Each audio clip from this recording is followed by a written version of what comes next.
Të gjitha këto do të diskutoj me Ekrem Kryeziun, mentor i zhvillimit personal. Përshëndetje nderuar. Përshëndetje. Faleminderit për ftesën. Faleminderit që jeni sot në Rreth Rrotull. Faktikisht unë thash që ndonjëherë të gjithë na bie që të ankohemi për energjinë e keqe, për energjinë toksike, ndoshta të ankohemi ose të dëgjojmë të tjerë duke u ankuar për rrethin në të cilin ata vetëm se funksionojnë. Mund të ndikoj shoqëria ose mund të jetë shoqëria themi pengesë e heshtur e zhvillimit personal? Ne si specie njeriu jemi qenie sociale, jemi shoqërueshëm. Dhe ne patjetër që kemi shoqëri, qoftë në familje, qoftë në rreth, qoftë në lagje, qoftë në punë. Dhe patjetër se nuk kemi imun ndaj zhvillimit që ndodhin rreth nesh dhe ne jemi të ndikuar, deshëm apo s'deshëm, jemi të ndikuar nga rrethit dhe nga shoqëria. Ne jemi mesatarja 5 persona me të cilët ne kalojmë pjesën më të madhe të kohës. Dhe deshëm po, edhe nëse nuk e pranojmë, ne jemi mesatarë, sepse ata janë personë që ne kemi zgjedhur që faktikisht na janë përshtatër energjitë.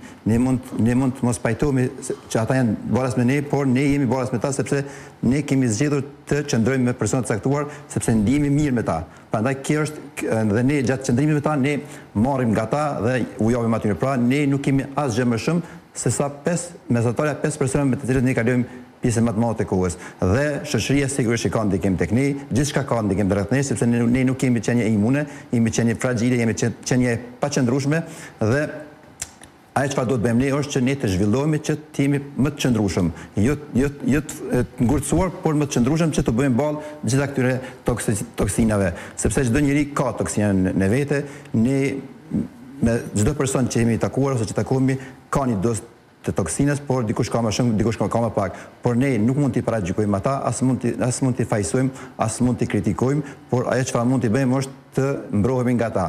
Po si mund të mbrohemi edhe si mund të shpjegohet për shembull kur dëgjojmë edhe njerëz të cilët reflektojnë energji të keqe, po në anën tjetër ata nuk arrin ndoshta ta identifikojnë që janë duke bërë një gjë të tillë, ndoshta vetë nuk e kuptojnë që janë të mbushur me energji të keqe. Sigurisht ju e keni parë ndoshta disa filmin Titanikut.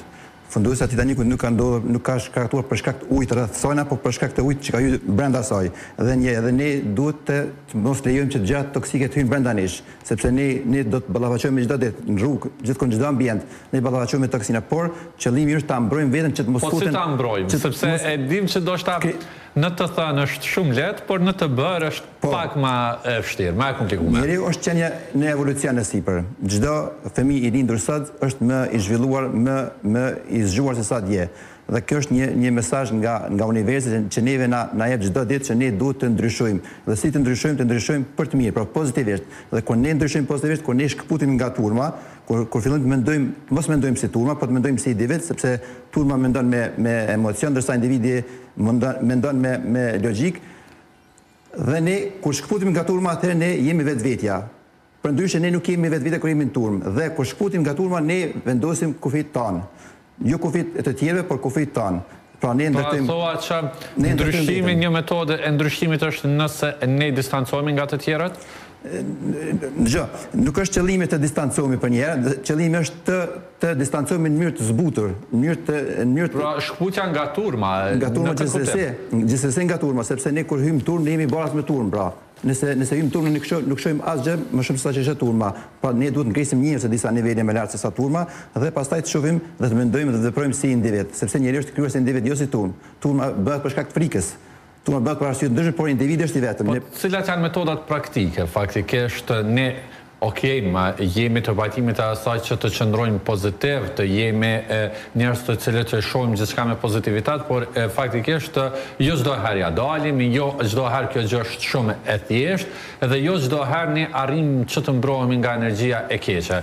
Po cilat janë disa prej themi formave praktike të thjeshta të cilat ne mund ti praktikojmë edhe të mbrohemi nga kjo energji e keqe ose edhe të mbrojmë të tjerët nga energjia që ne mund ta transmetojmë. Falë Zotit, ne kemi një mendje që na ka dalluar Zoti nga specie tjera dhe kjo mendje, nëse kemi fuqinë, forcën të mendojmë negativisht, atëherë po atë mendje mund ta përdorim si armë, si forcë të mendojmë pozitivisht. Dhe mendimi pozitiv na largon nga gjërat toksike, nga mendimet negative, sepse njeriu brenda 24 orëve truri percepton ose përpunon mbi 80.000 mendime dhe fatkeqësisht 60% e tyre janë negative. Dhe kjo është arsye pse shumë njerëz kanë telashe në jetë, kjo është arsye pse shumë njerëz kanë frikë në jetë, kjo është arsye pse shumë njerëz nuk kanë sukses në jetë ose nuk janë të lumtur në jetë dhe janë të varfër në jetë. Pra sepse janë të prirë të mendojnë negativisht. Janë vuajnë nga neofobia, nga frika për ndryshim.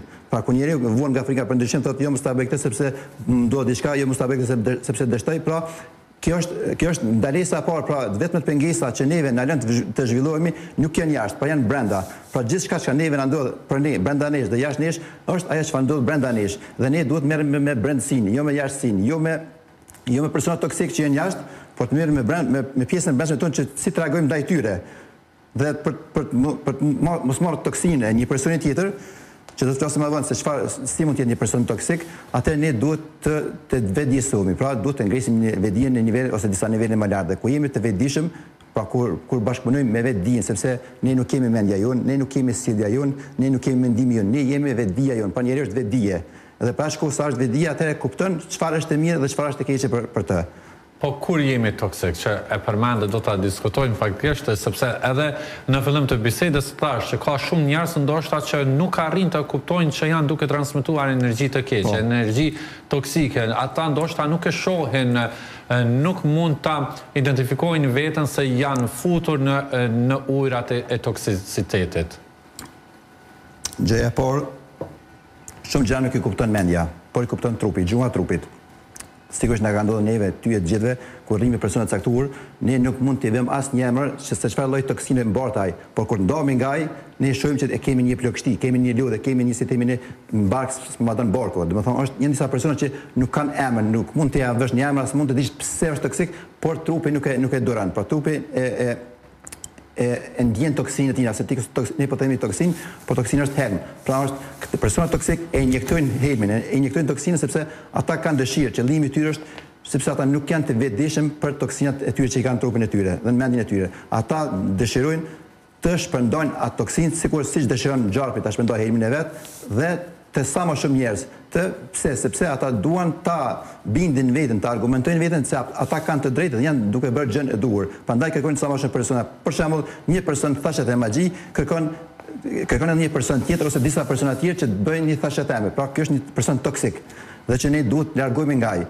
Ne s'mund themi unë po ndëgjoj një thashet e magji, por s'jam pjesë e tina. Në momentin që ne e ndëgjojmë dikë që flet për dikë keq, atëherë ne në mënyrë pasive kemi marrë pjesë dhe ne kemi një pjesë dozës së fajit dhe një pjesë dozës toksinës sepse ne po ndëgjojmë, sepse nuk është e keqja çfarë flet ai për dikë tjetër, por keqja është pse na zgjodhi neve. Pse na zgjodhi neve ta ndëgjojmë, a na ka futur neve në rangun, në nivelin e tyre të veten. Prandaj ne duhet kemi kujdes të fillimisht të largohemi.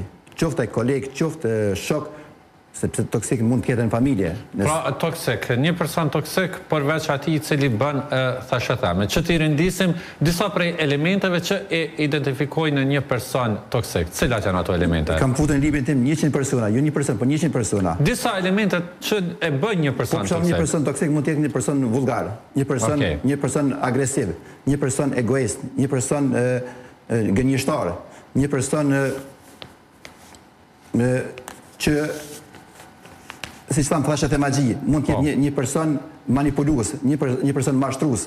Pra, personat toksik janë të shumë llojshëm. Unë i kam ndarë në 4 pjesë që janë toksik, thellësisht toksik, toksik pasiv, toksik më thjesht dhe toksik që rastësor. Pra, kemi persona rastësor që Cilat janë këta toksikët rastësor?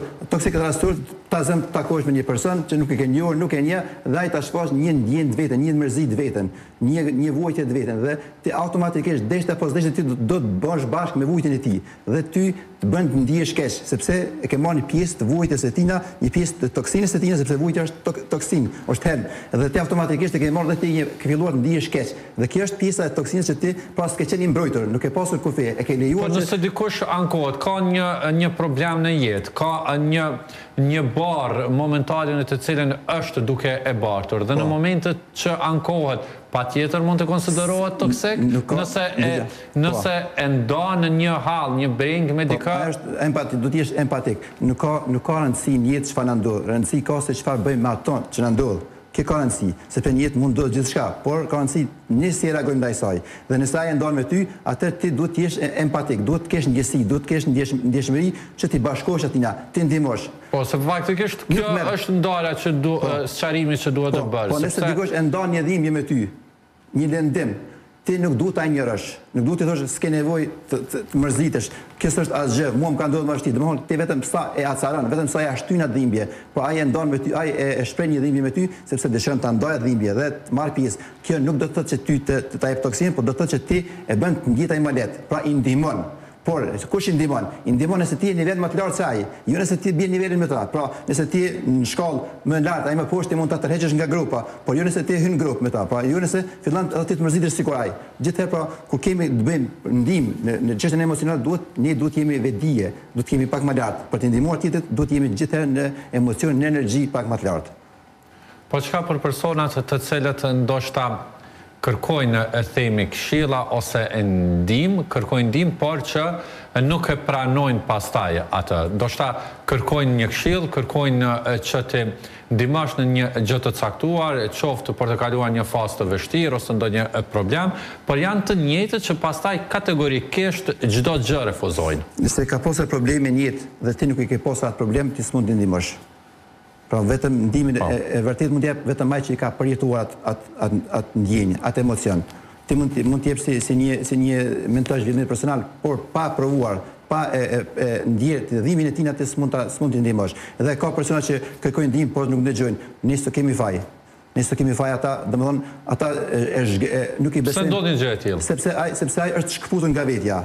Ai mendon që gjërat që i ndodhin brenda mund t'i rregulloj jashtë. Faktikisht ai merr këshillën nga ti ose kërkon këshillën nga ti, por ai brenda se pranon vetëm mendja, por jo shpirti, jo zemra. Dhe ai domthonë merr e bën afër dhe nuk e fut brenda këshillën tonë. Dhe këshilla i jepet mikut, shokut, kolegut vetëm kur e kërkon. A mund të ndodhë që personat veta këta zakonisht ankohen dhe fajsojnë të tjerë. Pra gjithçka që ndodh në jetën e tyre ata i fajsojnë të tjerë. Momentin që i ndodh diçka, automatikisht hapi i parë gjë, por që bën më njëherë kërkon pse i ndodhi kjo nga erdhi. Harron që ajo që i ndodh atina është brenda atij, nuk është jashtë. Dhe këto është gabimi jon kur ne kërkojmë gjë sikurse me të humb një gjë, me të humb unaza në rresti dhe me kërkuar dritë. Po. Unaza kërkohet aty ku ka humbur dhe ata në rresinë e vet brendshme s'mund ta gjejnë atë sepse nuk e kërkojnë jashtë dhe jashtë s'gjendet. Pra problemet e brendshme nuk mund t'i gjejmë jashtë, janë brenda sepse gjithçka që ka ndodhur jashtë rreth nesh është refleksioni i brendësisë tonë. Ne s'mund të themi se kjo është kështu, ajo është gjithçka që ne shohim, edhe këtë pamje që i shohim ne përmes fotoneve futen brenda ne fotoreceptor, futen brenda neve dhe ne i përkthejmë në objekte. Përndryshe dhe shkenca ka vërtetuar që gjithçka është boshllëk, edhe ato më të jenë bosh. Po, nderuar, të falenderoj shumë për këtë pjesëmarrje në Rreth e Rrotull. Faleminderit shumë. Kemi arritur kështu në fund të edicionit të Rreth e Rrotull për sot.